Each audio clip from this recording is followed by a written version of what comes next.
Chaque début d'été à Amiens, la fête des ortillons rend hommage aux maraîchers qui cultivent des légumes dans les ortillonnages depuis plus de 1000 ans.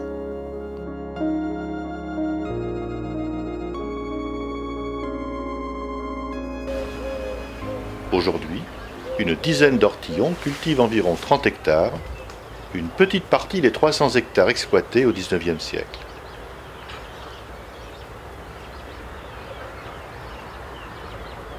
Seuls 2 ortillons utilisent toujours des barques pour se rendre sur leurs parcelles entourées d'eau, alors qu'au XIXe siècle, l'utilisation de la barque à cornet était indispensable. Une centaine d'ortillons empruntaient chaque jour les 30 km de canaux qui permettaient d'accéder aux cultures maraîchères et qui servaient aussi pour l'arrosage.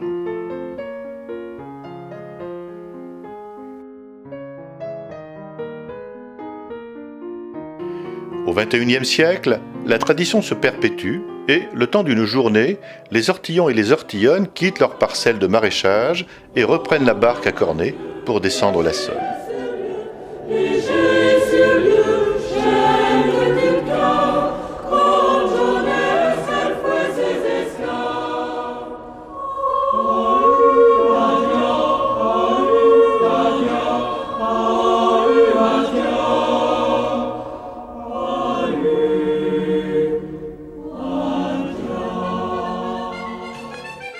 Jusque vers 1950, les ortillons chargeaient jusqu'à 2 tonnes de légumes sur les barques qui descendaient sans effort vers le centre-ville, portées par le courant de la Saône.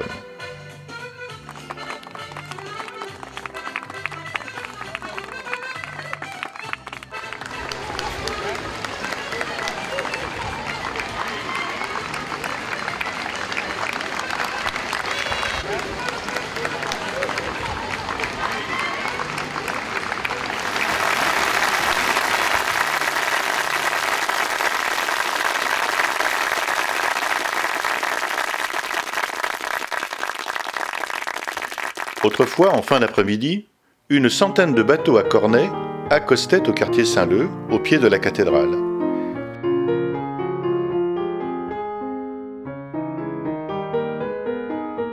Les femmes venaient très tôt le lendemain matin pour assurer la vente des légumes aux clients citadins, mais aussi aux grossistes qui chargeaient leurs camions de cajots, de choux, de radis et de salades pour les distribuer dans la région.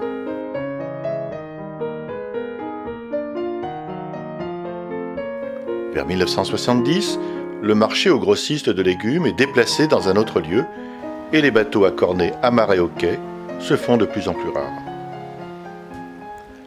Les camionnettes ont finalement remplacé les bateaux et le marché sur l'eau des quais de Saint-Leu s'est maintenu chaque samedi matin jusqu'à aujourd'hui.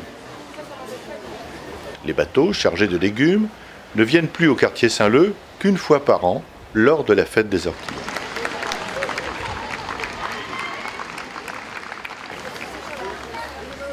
Les picards et les touristes adressent des applaudissements chaleureux aux ortillons en remerciement pour la qualité des légumes et l'entretien du paysage des ortillonnages.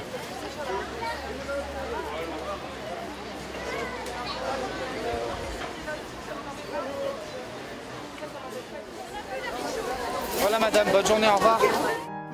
Après le marché, les lourds bateaux à cornet chargés de mannes vides en osier remontaient la Somme à contre-courant.